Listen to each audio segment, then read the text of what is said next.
반갑습니다. 우리 구속사적 관점으로 성경 이해하기, 성경 읽기 지금 계속해서 진행하고 있습니다.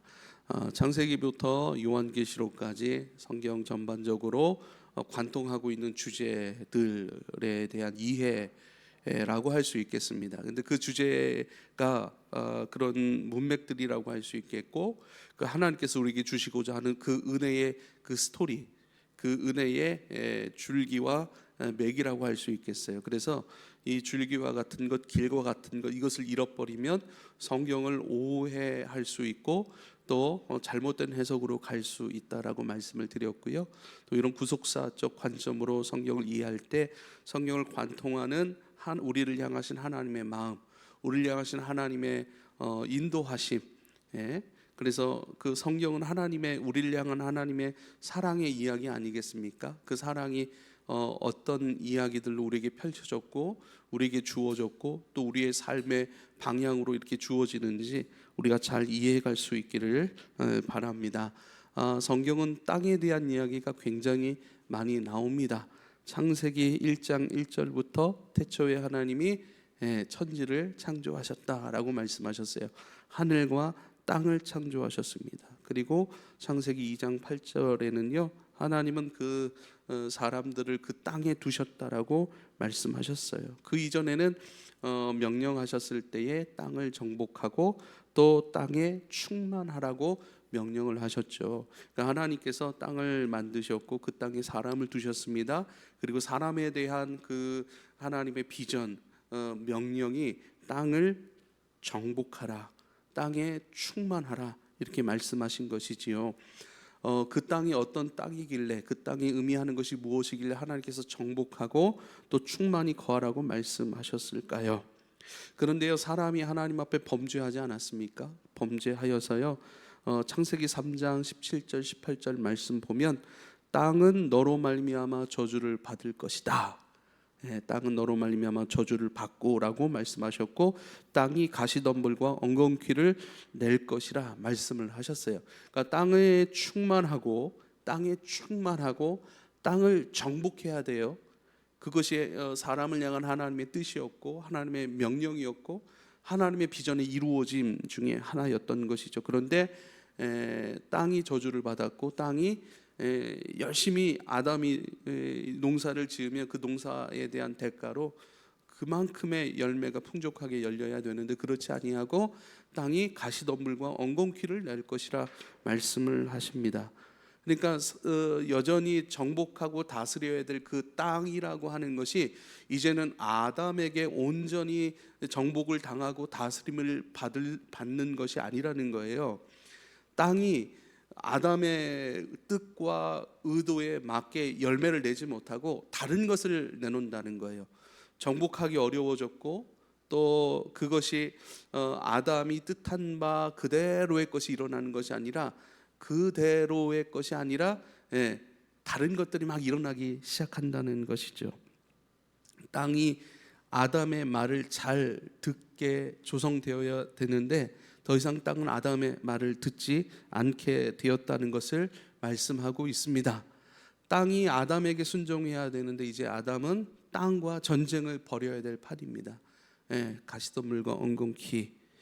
그래서 전원주택 우리가 참 소망을 가지고 있지 않습니까?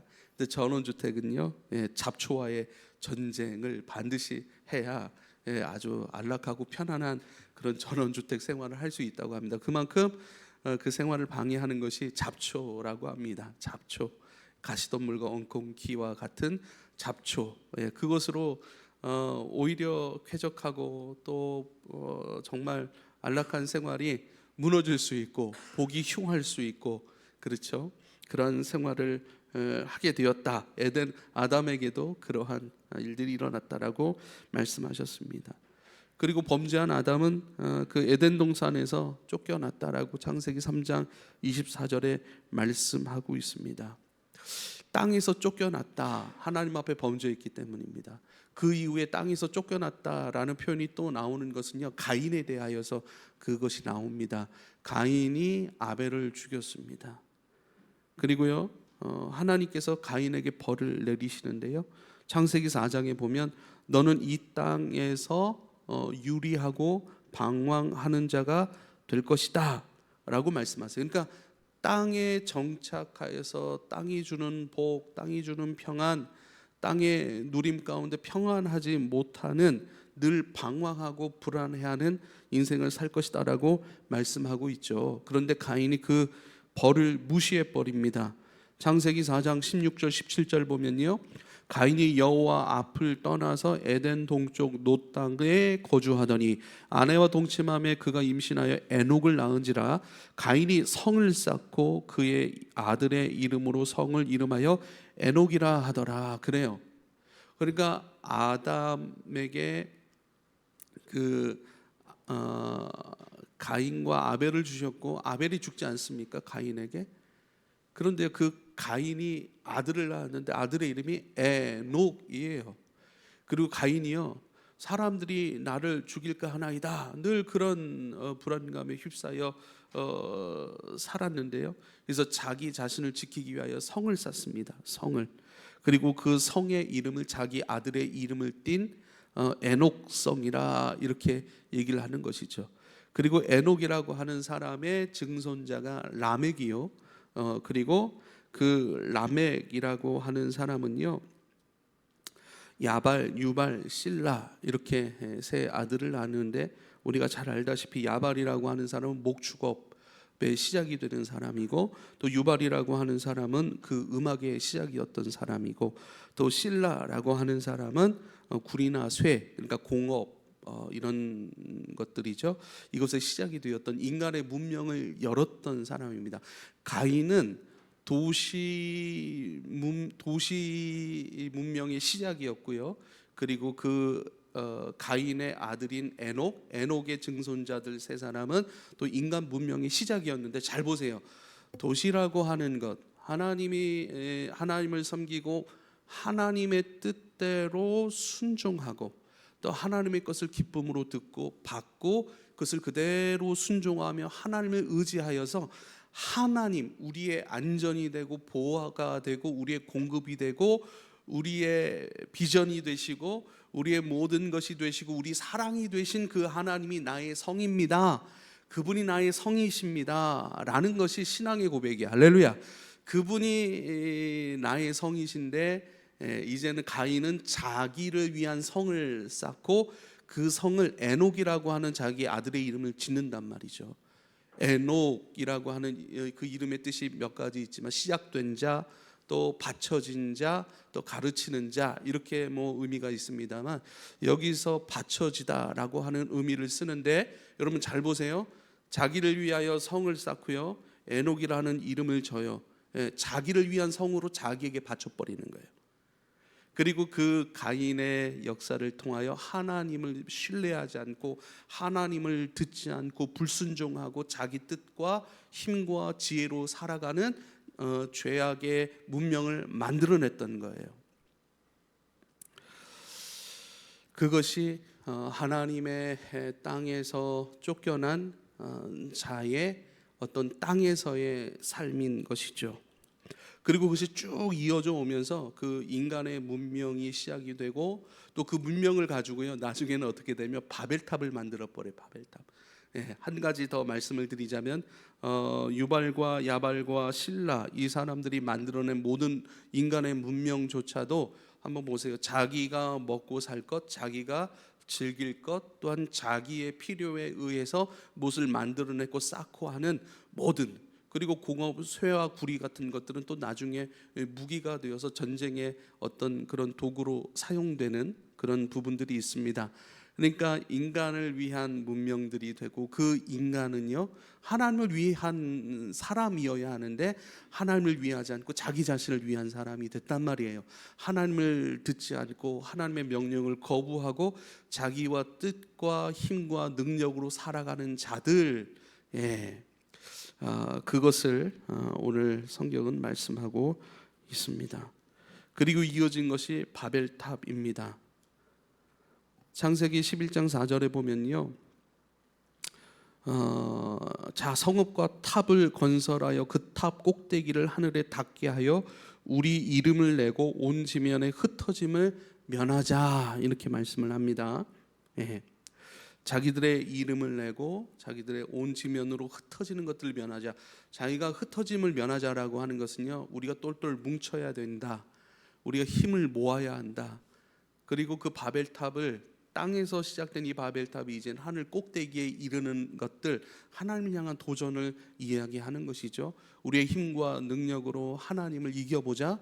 우리의 힘과 능력으로 하나님 없이도 충분히 잘 살고 또 충분히 행복하고 만족스러운 인생을 증명해내자. 이러한 움직임들, 이러한 자기 인간의 순종한 모습의 대표가 바로 바벨탑이라고 할 수 있습니다. 그래서 하나님께서 그 바벨탑을 창세기 11장 9절에 보니까요, 그 이름을 바벨이라 하니 이는 여호와께서 거기서 온 땅의 언어를 혼잡하게 하셨음이니라.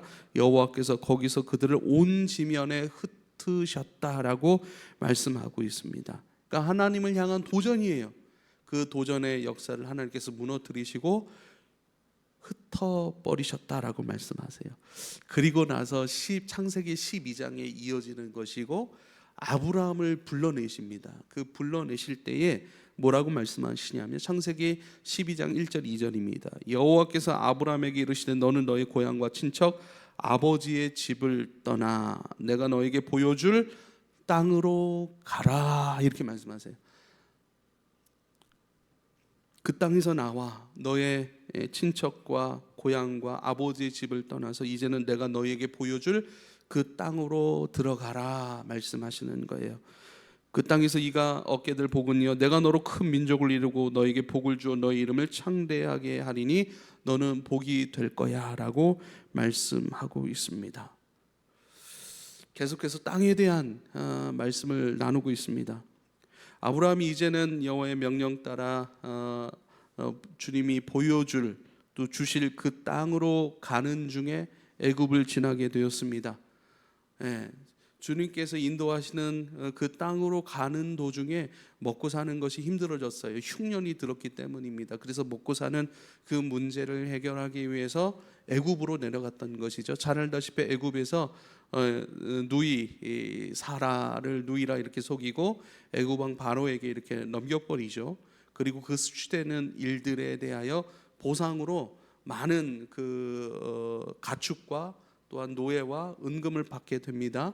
그리고 많은 그런 자산 때문에 자기 조카 롯과 함께 가는데 서로 다투잖아요. 그런데 그 다투는 것에 대하여 이제는 롯에게 말합니다. 네가 좌하면 내가 우할 것이고 네가 우하면 내가 좌할 것이다 라고 말씀하고 있는 것이죠. 그래서 창세기 13장에 보면요, 롯이 떠나버려요. 어디로요? 소돔과 고모라 땅으로요. 창세기 13장 14절 15절입니다. 롯이 아브람을 떠난 후에 여호와께서 아브람에게 이르시되 너는 눈을 들어 너 있는 곳에서 북쪽과 남쪽 그리고 동쪽과 서쪽을 바라보라. 보이는 땅을 내가 너와 내 자손에게 주리니 영원히 이르리라 이렇게 말씀하고 있습니다. 아브라함은요 14절에 보면 헤브론 땅으로 갔다라고 말씀을 하시고, 롯은 소돔과 고모라 땅으로 갔다라고 10절에 말씀하고 있습니다. 이 헤브론 땅이 바로 가나안 땅 안에 있었던 땅이고, 나중에 여호수아로 넘어가서 여호수아와 갈렙이 있지 않습니까? 그 갈렙이 구했던 그 헤브론이라고 하는 땅입니다. 이 산지를 내게 주소서라고 말씀하죠. 그리고 믿음으로 그 땅을 차지하라, 또한 차지하겠다라고 말씀한 그 땅입니다. 바로 주님께서 아브라함과 아브라함의 후손들에게 주겠다고 말씀하신 그 땅입니다. 그 땅. 레위기 18장 3절에는요 내가 너희를 이끌어 가나안 땅에 들어가게 하는 이유에 대해서 말씀을 하고 계세요. 레위기 18장 3절입니다. 너희는 너희가 거주하던 애굽 땅의 풍속을 따르지 말며 내가 너희를 인도할 가나안 땅의 풍속과 규례도 행하지 말고 너희는 내 법도를 따르고 내 규례를 지켜 그대로 행하라. 나는 너희의 하나님 여호와이니라 말씀하세요. 그러니까 애굽 땅의 풍속도 따르지 말고 또 내가 너희를 인도하여 가나안 땅으로 인도할 것인데 그 가나안 땅에 이미 자리 잡고 살고 있던 일곱 족속 그 땅의 풍속과 규례도 행하지 말고 너희는 내 법도를 따르고 내 규례를 지켜 그대로 행하라. 하나님의 법도와 규례를 지키고 행하게 하기 위하여 하나님께서 가나안 땅으로 들어가게 하시는 거예요. 그래서 두 가지 의미가 있는 거예요.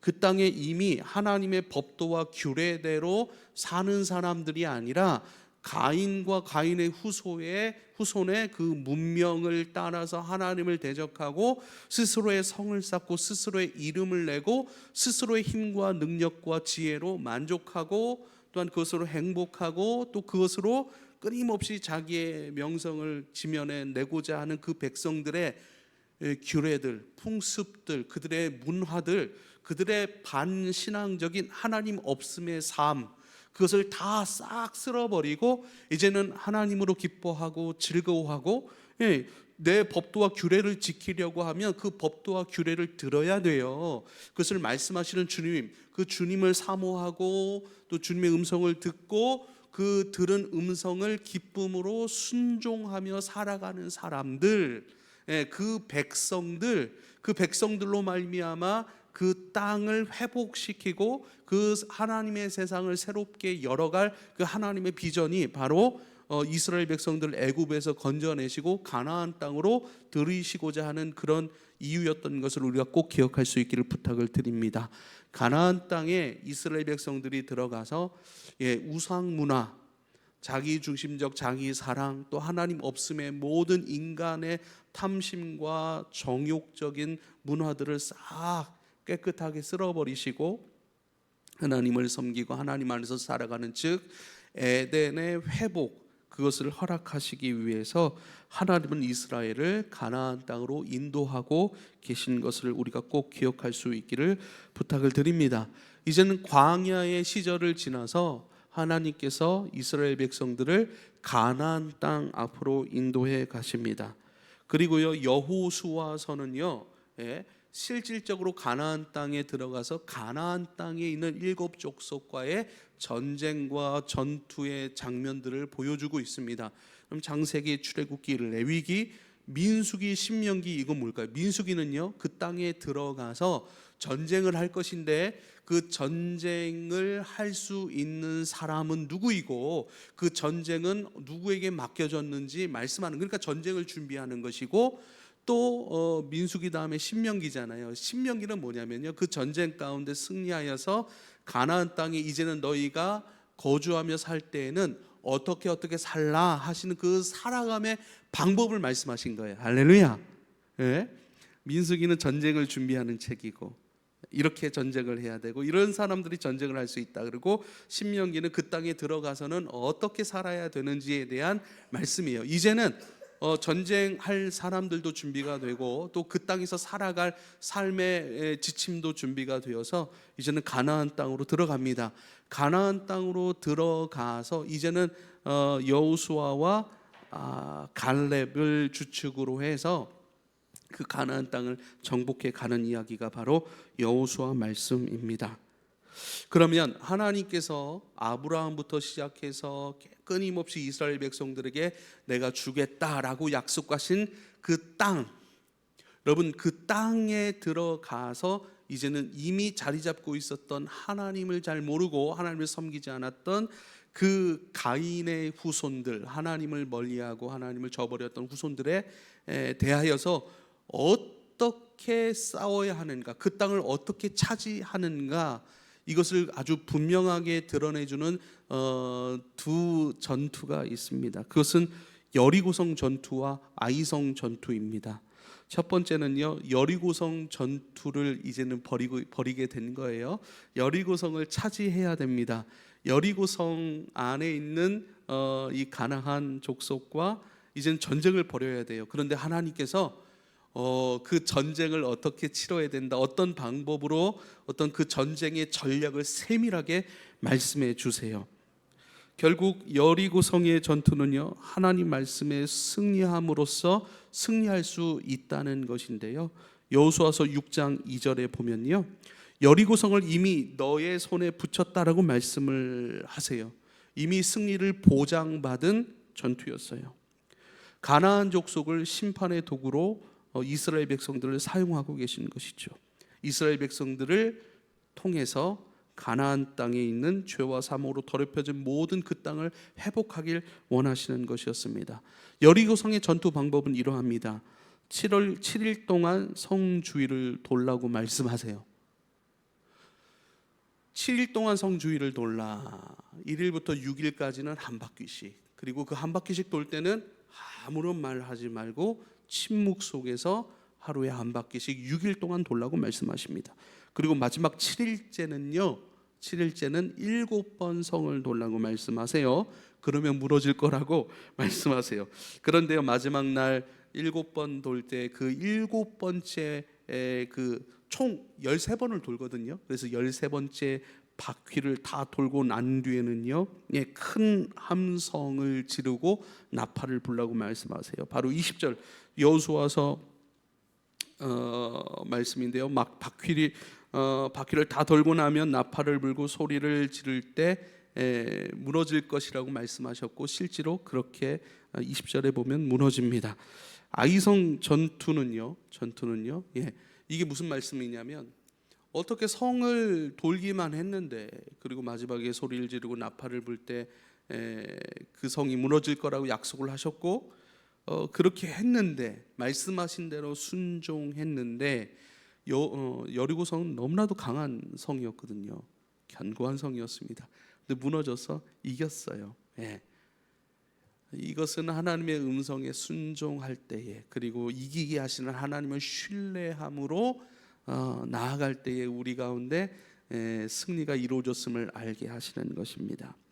그 다음 아이성 전투가 벌어집니다. 아이성, 이름처럼 아이와 같은 아주 작은 성이었어요. 여리고성에 비하면 아주 작은 성이었고, 아주 우리가 이기기에 아주 쉬운 성이라고 생각을 했을 거예요. 그런데 문제가 생겼습니다. 여호수아서 말씀을 보면요, 7장 21절 보면요, 내가 노략한 물건 중에 시날산의 아름다운 외투 한 벌과 은 200세겔과 그 무게가 50세겔 되는 금덩이 하나를 보고 탐내어 가져간나이다. 보소서, 이제 그 물건들을 내 장막 가운데 땅속에 감추었는데 은은 그 밑에 있나이다. 이렇게 고백을 합니다. 이게 무슨 소리냐면 아간이라고 하는 사람이 여리고성 전투에서 그 노략물들, 그것 하나님께서 가지지 말라고 말씀하셨거든요. 그런데 거기서 그 노략한 물건들을 자기가 훔쳐버린 거예요. 시날산의 아름다운 외투 한 벌, 그리고 은 200세겔, 그리고 무게가 50세겔 되는 금덩이, 이것을 내가 훔쳤습니다, 가졌습니다 라고 고백을 한 거예요. 그러니까 하나님은요, 그 땅의 전쟁 가운데 모든 그런 것들을 하나도 가져서는 안 된다라고 말씀을 하셨는데, 그것이 탐나서 하나님의 명령을 어기고 가져버린 거예요. 불순종한 것이죠. 그 결과 여러분, 아이성 전투에서 패배하고 맙니다. 아이성 전투는 넉넉히 이길 수 있을 거예요. 전략도 마찬가지고 숫자적인 면에 있어서도 이스라엘 백성들이 충분히 자신 있어 했고 이길만 했고, 우리는 이것을 쉽게 이길 것이라고 생각을 했습니다. 그러나 그들은 패배하고 말았습니다. 여러분, 이 두 전쟁에서 보아 알듯이 하나님의 말씀에 순종하는 것, 그리고 이기게 하시는 하나님을 신뢰하는 것, 순종과 신뢰, 들음, 순종, 신뢰, 주님을 의지하는 것, 이것이 바로 그 땅을 정복해 가는 비결인 것을 여러분 꼭 기억할 수 있기를 부탁을 드립니다. 그러면서 많은 것들을 깨닫죠. 그리고 더욱더 하나님을 의지하고요, 또 하나님의 말씀을 듣고 전쟁 하나하나, 전투 하나하나 이것들을 수행해 나갑니다. 나중에 여호수아가 그런 고백을 합니다. 여호수아서 24장 22절에 여호수아가 백성에게 이르되 너희가 여호와를 택하고 그를 섬기리라 하였으니 스스로 증인이 되었느니라 하니 그들이 이르되 우리가 증인이 되었나이다. 이게 뭐냐면요, 이제 다 정복한 건 아니지만 그래도 이스라엘 백성들이 어느 정도 자기 기반을 가지고 살아갈 수 있을 정도로 이제는 그 땅이 정리가 되고 분배가 된 상태인 것이죠.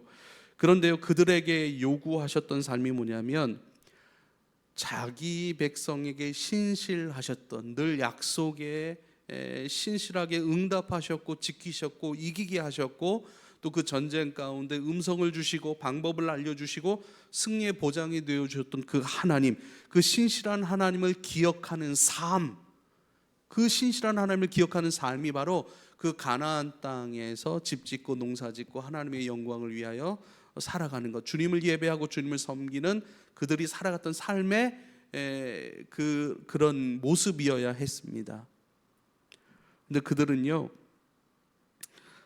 다시 읽어드릴게요. 여호수아서 24장 22절 너희가 여호와를 택하고 그를 섬기리라 하였으니 스스로 증인이 되었느니라. 여호와를 택하고 그를 섬기는 삶, 우리와 함께 하시는 그 하나님을 기억하고 그분 안에서 살아가는 삶이 되었어야 하는데, 사사기로 넘어가니까요 2장 10절에 이렇게 말씀하네요. 그 세대의 사람들도 다 조상들에게로 돌아갔고 그래요. 그러니까 여호수아와 함께 정복 전쟁을 펼치던 사람들이 다 죽은 거예요. 조상들에게 다 돌아갔고 그 후에 일어난 다른 세대는 여호와를 알지 못하며 그래요.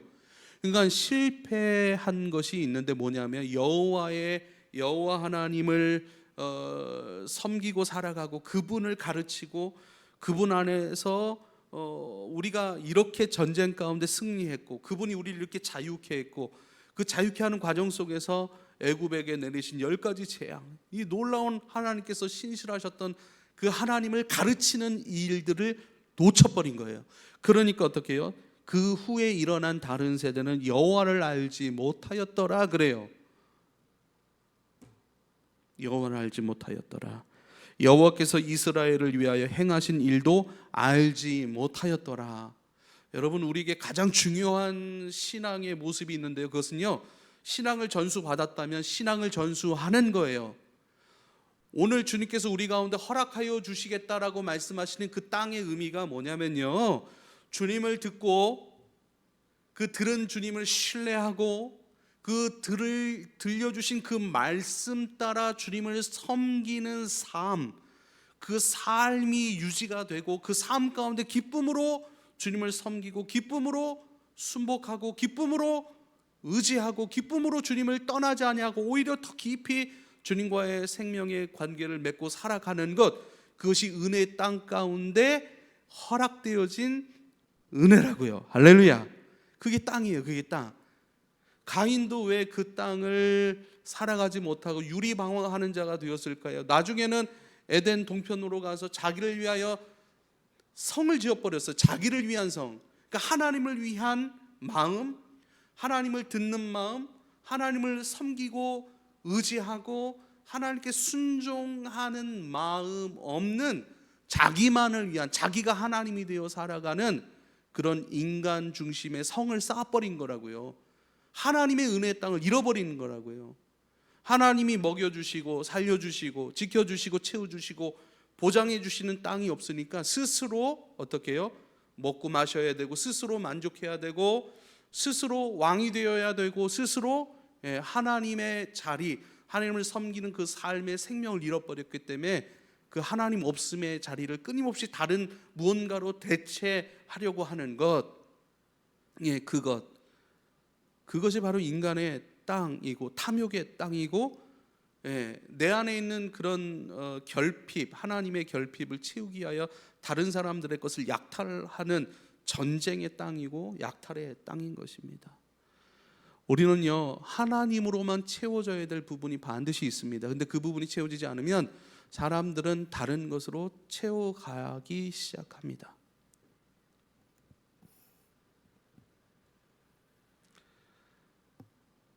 지혜로운 사람은 무엇인가? 이 하나님으로 배고파하는 마음, 하나님으로 목말라 하는 마음, 하나님으로 반드시 채워져야 되는 이 마음, 성경은 이것을 가난한 심령이 가난한 자 이렇게 말씀해요.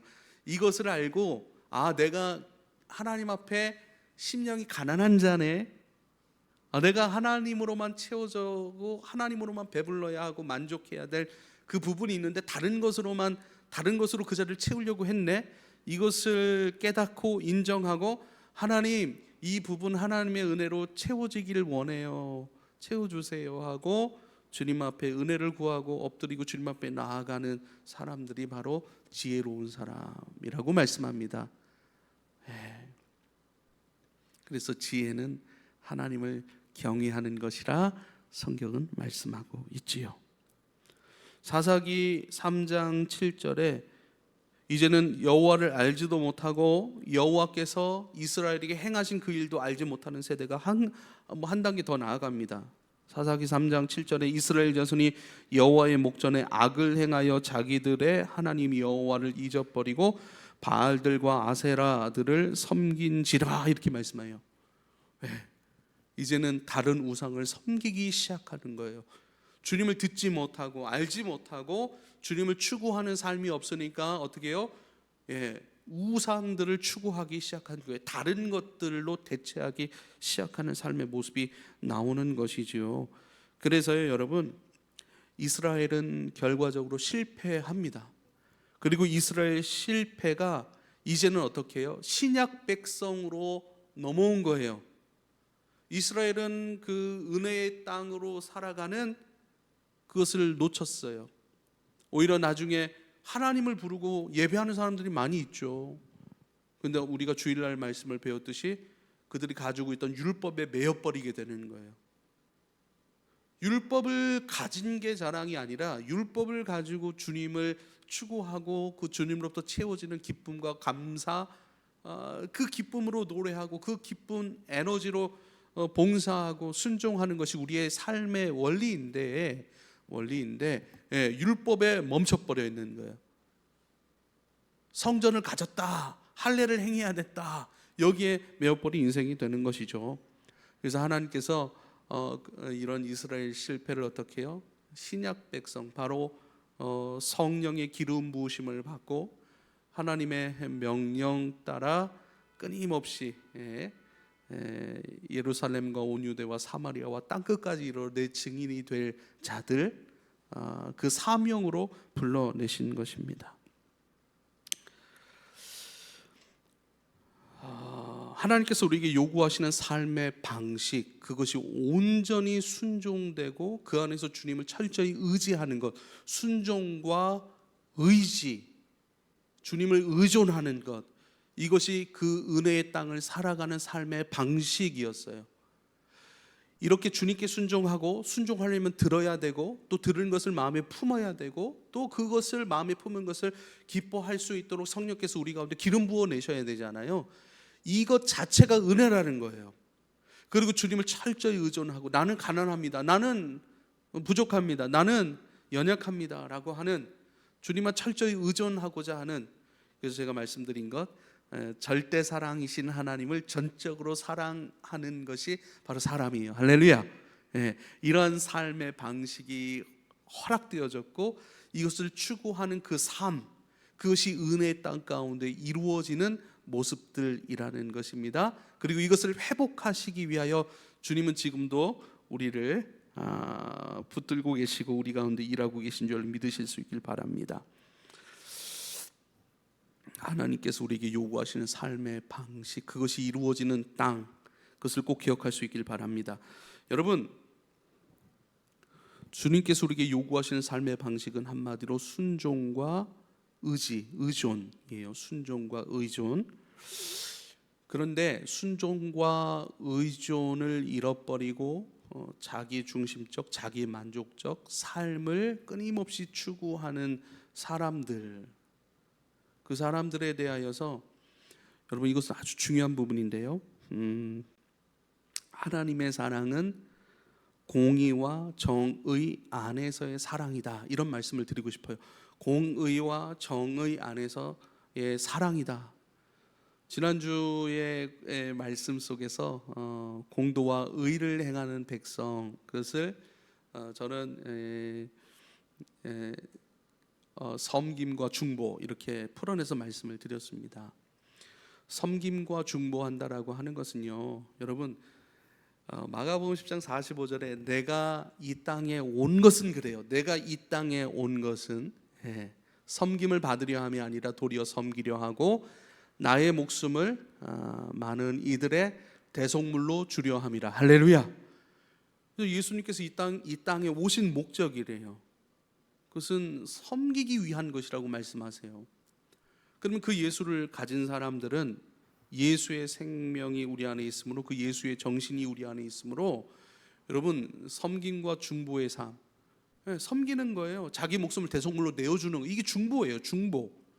이 섬김과 중보가 이루어지는 것이거든요. 주님을 듣고 주님으로 채워지면 섬김과 중보의 삶으로 당연히 이어지는 것이죠. 그런데요, 이 섬김과 중보 없이 하나님이 섬김과 중보라고 하는 사랑과 정의라고 하는 하나님의 사람들의 삶의 방식, 이것을 잃어버린 사람들을 여러분, 하나님은 사랑하실까요? 사랑하지 않으실까요? 어떤 대답을 할 수 있을까요? 우리가 그런 사람들, 하나님의 사람으로서의 그 삶의 방식인 정의와 공의로서의 사랑, 그리고 섬김과 중보, 이것을 잃어버린 세상적 삶의 방식을 추구하는 이들을 하나님은 사랑하실까요? 사랑하지 아니하실까요? 하나님은 사랑은 하시죠. 사랑은 하시죠. 그러나 그 삶의 방식을 갖지 못하면 우상을 숭배할 수밖에 없으므로 여러분, 하나님의 생명은 갖지 못하는 거예요. 그래서 하나님의 사랑은 하셔도 그 사랑을 누릴 수는 없어요. 알 수는 없어요. 받을 수는 없는 거예요. 받을 수 없는 사람으로 살아가기 때문입니다. 그래서 하나님의 작정은 무엇이냐면 우리를 그 하나님의 뜻인 순종과 전적 의존의 사람으로 만드시려는 거예요. 정의와 공의로서의 사랑, 그 삶의 방식을 가지는 자로 우리를 바꾸시는 것이 하나님께서 지금 우리 가운데 일하시는 것인 줄 믿으실 수 있길 바랍니다. 이게 바로 아가서 8장 6절에 사랑에 대해서 말씀을 하셨는데, 너는 나를 도장같이 마음에 품고 도장같이 팔에 두라.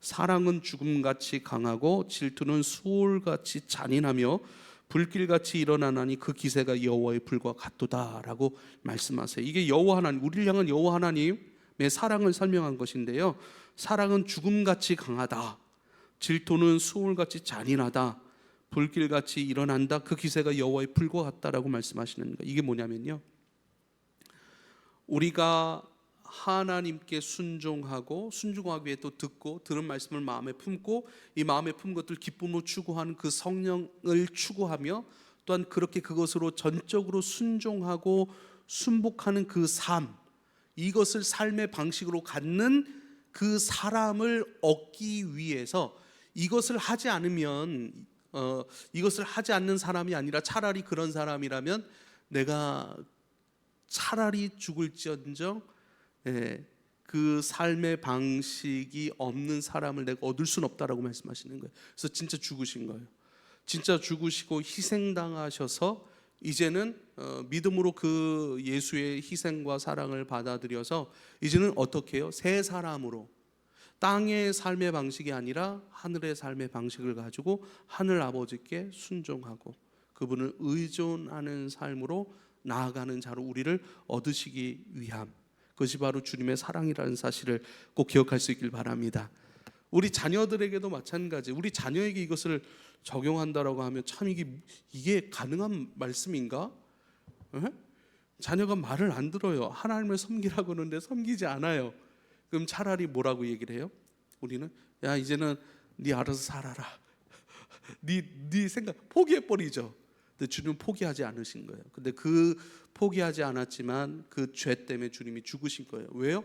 결국은 주님의 공의와 정의로서의 사랑, 그것을 추구하고 또 결국은 하나님에 의존하고 하나님께 순복하는 이 땅의 은혜의 땅에서의 삶의 방식을 가진 사람으로 저와 여러분을 얻기 위한 주님의 은혜가 바로 십자가인 것을 꼭 기억할 수 있길 바랍니다. 순종과 의존을 말씀을 드렸습니다. 그것을 한마디로 정의하자면 요한복음 15장 말씀이에요. 요한복음 15장 4절로 5절 말씀. 너희 내 안에 거하라 나도 너희 안에 거하리라. 가지가 포도나무에 붙어 있지 아니하면 절로 과실을 맺을 수 없음 같이 너희도 내 안에 있지 아니하면 그러하리라. 단호하시죠? 내 안에 거하라. 내 안에 붙어 있지 아니하면 과실을 맺을 수 없음 같이 너희도 그러하리라. 나는 포도나무여 너희는 가지니 저가 내 안에 내가 저 안에 있으면 이 사람은 과실을 많이 맺나니 나를 떠나서는 너희가 아무것도 할 수 없음이라 말씀하고 있습니다. 요한복음 15장 7절 너희가 내 안에 거하고 내 말에 너희 안에 거하며 무엇인지 원하는 대로 구하라 그리하면 이루리라. 말씀을 정리하겠습니다. 왜 요한복음 15장 말씀을 이렇게 드리느냐? 사랑하는 여러분, 끊임없이 주님께서 말씀하신 것이 뭐냐면 너희 나의 안에 거하라 말씀하세요. 이건 언약이에요. 언약. 나의 안에 거하라. 그러면 우리가 믿음으로 주님 안에 거하잖아요. 그리고 순종으로 거하잖아요. 그리고 의존함으로 주님 안에 거하는 거예요. 우리가 들어갈 땅이고 우리가 추구해야 될 땅이에요. 그 땅에 들어가서 믿고 듣고 순종하고 붙어있고 주님을 기뻐하는 삶, 이게 주님께 머무는 삶인데요. 주님의 은혜의 땅이 되신 그리스도 안으로 들어가 거기서 듣고 기쁨으로 순종하고 그리고 더 의존하고 의탁하는 것, 이게 바로 붙어있음의 삶이라고요. 주님이 우리가 얻을 땅이라는 거예요. 이스라엘 백성들이 가나안 땅에 들어가 전쟁을 했습니다. 우리도 전쟁하는 것인데, 전쟁은 여러분 뭐 성족이 흔들면서 이스라엘 국기 흔들면서 막 무슨 뭐 팻말 막 뒤집어 쓰고 막 시청 광야에서 막 영적 전쟁하고 십자가 들고 막, 이게 전쟁이 아닌 거예요. 그건 그냥 어떤 세상적 이념에 사로잡힌 행위밖에는 되지 않습니다. 진짜 전쟁은 무엇인가? 그분께 붙어 있음으로써의 전쟁이라고요. 내가 지금 이 땅에 있고 이 공간 안에 있지만, 그러나 이것을 덮고 계신 그분의 사랑, 그분의 존재, 나를 버리지 아니하시고 이제는 주님 앞에 듣고 품고 기쁨으로 순종하기 위한 성령을 구하고, 그래서 이제 순종하고 그리고 더 의지하고 의존하는 삶, 그 삶을 지속하기 위한 전쟁, 즉 예수 사랑하기 위한 전쟁이 진정한 영적 전쟁인 줄 믿으실 수 있기를 부탁을 드립니다. 미가서 6장 8절에 아주 노골적으로 내가 이거 원해 라고 말씀하신 게 있어요. 사람아, 주께서 선한 것이 무엇임을 너에게 보이셨나니 여호와께서 너에게 구하시는 것은 오직 정의를 행하며 인자를 사랑하며 겸손하게 내 하나님과 함께 행하는 것. 그것, 사람에게 원하는 것은요, 오직 정의를 행하고 인자를 사랑하고, 정의를 행한다라고 하는 것은 주님의 마음을 품고 그 마음으로 섬기고 중보하는 거예요. 인자를 사랑하고, 주님 사랑합니다. 주님 외에 다른 거 사랑하지 않습니다. 사랑은 유일한 거예요. 할렐루야. 원천적인 사랑이 예수 사랑이고요, 그 예수 사랑으로 우리 안에 충분해질 때 우리는 예수적 사랑을 흘려보낼 수 있는 사람이 되는 거예요. 그게 섬김이에요. 그럼 예수를 모르는 사람은요, 거기도 사랑이 있을 수는 있지만, 사랑이 있을 수는 있지만 인간적 사랑이라니까요. 그래서 그 인간적 사랑하는 사람의 사랑을 잘 들여다보면 그 사랑의 목적이 뭐냐면 자기를 위한 사랑일 가능성이 커요. 자기 만족, 자기 위안, 자기 행복을 위한 사랑일 가능성이 큰 거예요. 우리는요, 자기를 위한 사랑이 아니라 이미 사랑하게 하셨어요, 나를. 그래서 하나님을 사랑한다는 것은요, 이웃을 사랑하고 하나님을 사랑하고 이웃을 너의 몸과 같이 사랑하는 것, 이미 예수님 사랑으로 나 사랑을 받으니까요, 다른 사랑이 필요한 게 아니에요. 이미 사랑했음을 감사하는 거예요. 여러분 그거 아십니까? 여러분 이미 행복한 사람은 행복해지려고 하지 않아요. 이미 행복한 사람은 행복해지려고 하지 않아요. 행복하기 위해 그 일을 하지 않아요. 이미 행복하기 때문에 내 안에 있는 행복 따라 그 일이 자연스럽게 표현되고 흘러가는 것이지. 할렐루야. 이게 근원적 원천적 사랑이신 하나님으로부터 사랑 안에 거하는 자들의 삶의 방식이 이제는 자연스럽게 흘려보내는 거예요. 그래서 주님을 끝까지 추구하실 수 있기를 부탁을 드립니다. 오직 정의를 행하고 인자 사랑함 속에서 사랑받고 사랑 충만한 속에서 이제는 표현되는 것마다 사랑이 되는 것이죠. 그리고 겸손하게 내 하나님과 함께 행하는 것이라고 말씀하고 있습니다. 전쟁해야 합니다. 그래서 에베소서 6장 말씀 후반부에 보면 전쟁하는 것에 대해서 말씀 나옵니다. 전쟁하는 방식은 뭡니까? 성령을 구하는 거예요. 말씀의 검을 갖는 거예요. 기도하는 거예요. 주님께서 주신 그 말씀들에 대하여 신뢰하고 주님께서 우리에게 약속하신 것에 대해서 그 믿는 것, 그것이 우리의 보호막이 될 것이고 우리의 지혜의 근원이 되는 모든 것들을 보호하게 될 것이라고 말씀하십니다.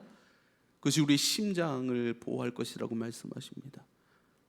하나님 사랑함의 전쟁은요, 하나님의 말씀과 기도 외에는 거룩하여짐이 없느니라 하신 그 말씀 그대로 우리가 이제는 영적 수행을, 영적 전쟁을 통해서 그리스도를 얻고 또 풍성히 얻어야 됩니다. 주님 사랑함 안에서 사랑받고 사랑으로 충만한 우리가 이제는 기쁨으로 순종하고 더 의존하고 붙어 있음으로 주님 떠나지 아니하고 기쁨으로 머물러 살아가는 그 놀라운 은혜의 삶이 저와 여러분 가운데 있기를 축복합니다. 영적 전쟁을 통하여서 가나안 땅이 되신 그리스도를 더 많이 얻고 풍성히 누리실 수 있길 바랍니다. 기도하겠습니다. 아버지여 감사합니다. 우리가 잃어버린 땅, 그러나 하나님이 허락하셨지만 지키지 못하였고 잃어버렸고 빼앗겼고 또 빼앗긴 땅은 하나님을 멀리하고 대적할 뿐만 아니라 또한 인간의 탐심과 정욕과 우상의 문화를 끊임없이 충만하게 하여서 하나님 그 가운데 주님 그 땅을 더럽히고 또 그 땅을 잃어버린 그러한 우리입니다. 그러나 우리로 하여금 다시 하나님의 말씀 앞에 세우시고 그것을 듣고 또 그것으로 믿음으로 반응하며 또 순종하고 그 하나님을 더욱 의존하고 의지하는 복의 삶으로 나아가게 하시니 그리스도라는 땅을 더 깊이 얻고 충분히 얻어 이젠 그리스도로 누리는 젖과 꿀이 흐르는 그 땅, 복의 땅, 그리스도를 더 충분히 먹고 마시며 또 그 안에서 기쁨으로 누림이 있는 삶으로 인도하소서. 감사합니다. 예수님의 이름으로 기도하옵나이다. 아멘.